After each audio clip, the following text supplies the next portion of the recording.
अरुणाचल प्रदेश में एक छोटा सा गांव था। वहां पर हमेशा बर्फ गिरते रहती थी। वहां के लोग ठंड के हिसाब से कपड़े पहनते थे।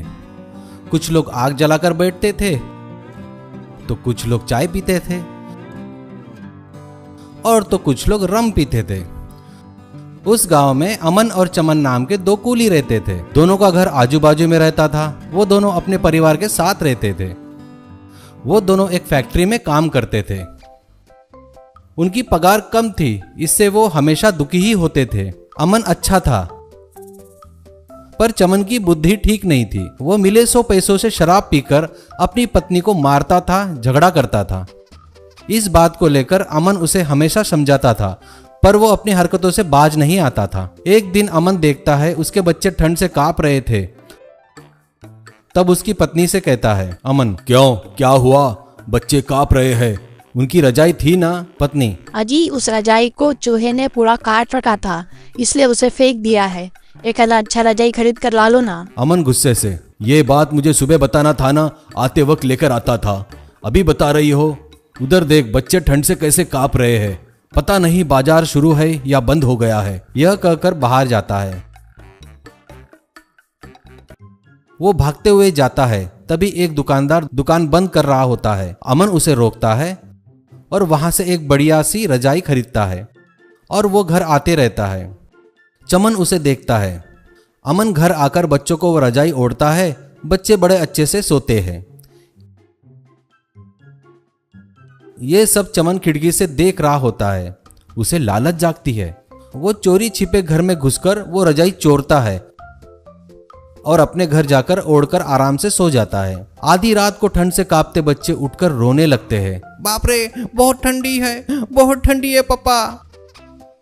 उनकी रोने की आवाज सुनकर अमन उठता है और पूछता है, क्या हुआ बेटा? बच्चे कहते हैं, पापा रजाई चोरी हो गई है। ये सुन अमन, हे भगवान, अब मैं क्या करूं? जितने पैसे थे उससे मैंने रजाई खरीदी और दूसरी खरीदने के लिए मेरे पास पैसे नहीं है।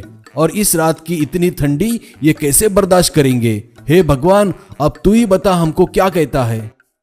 ये सुन भगवान वहां प्रकट होते हैं और कहते हैं, भगवान बेटा तुम्हें क्या चाहिए, कौन सा वर चाहिए मांगो, ऐसा कहते हैं। अमन, भगवान बच्चे के लिए एक रजाई खरीदी, वो चोरी हो गई, मेरी रजाई मुझे मिल जाए, मेरी सहायता कीजिए, ऐसा कहता है। भगवान हाथ घुमाते हैं।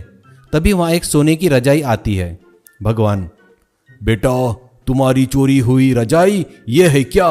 देखो एक बार, ऐसा कहते हैं। अमन, ये नहीं है भगवान, ये मेरी रजाई नहीं है, ऐसा कहता है। अब भगवान सोने की रजाई को गायब करते हैं और चांदी का रजाई लाते हैं और देखने को कहते हैं।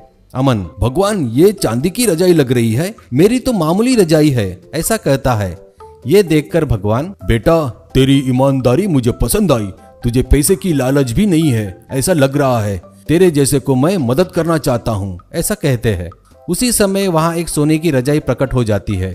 फिर भगवान कहते हैं, बेटा इसे बेचकर अच्छे से जीवन जियो और हर किसी को मदद करो, कहकर वहां से गायब हो गए। अगले दिन अमन उस रजाई को बेचकर पैसे लाता है। उन पैसों से गाड़ी बंगला सब कुछ खरीदता है और गांव में गरीबों को रजाई बांटता है, पैसे देकर मदद करता है। एक दिन चमन को सोने की रजाई के बारे में पता चलता है।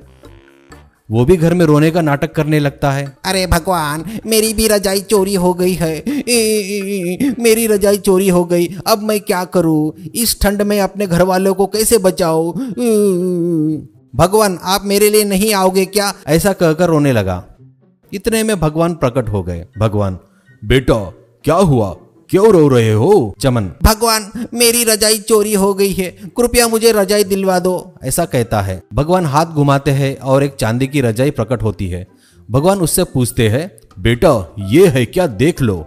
चमन मन में सोचता है, ये क्या, मैंने तो सोने की रजाई बोली थी, चांदी की लेकर आए। ऐसा सोचकर, नहीं भगवान ये मेरी नहीं है, ऐसा कहता है। अब भगवान उसे गायब करके सोने की रजाई लाते हैं और कहते हैं, बेटा ये है क्या, देख लो एक बार, ऐसा कहते हैं। चमन, हाँ भगवान ये मेरी ही है, मैं आपका उपकार कभी नहीं भूल सकता, कहकर हाथ जोड़ते ही भगवान गायब हो जाते हैं। अगले दिन चमन रजाई बेचने के लिए सोनार की दुकान पर जाता है। वो सोनार उस रजाई को जांच परख कर कहता है, क्यों बे चोर कहीं के, ये रजाई सोने की है क्या? मुझे ही मूर्ख बना रहा है क्या? नकली सोने की रजाई बनाकर उसे असली सोने की कहता है। आओ भाइयों आओ, इस चोर को बताते हैं। ये सुन वहां के सभी लोग आकर उसकी अच्छे से धुलाई करते हैं। वो लंगड़ाते हुए घर का रास्ता पकड़ता है।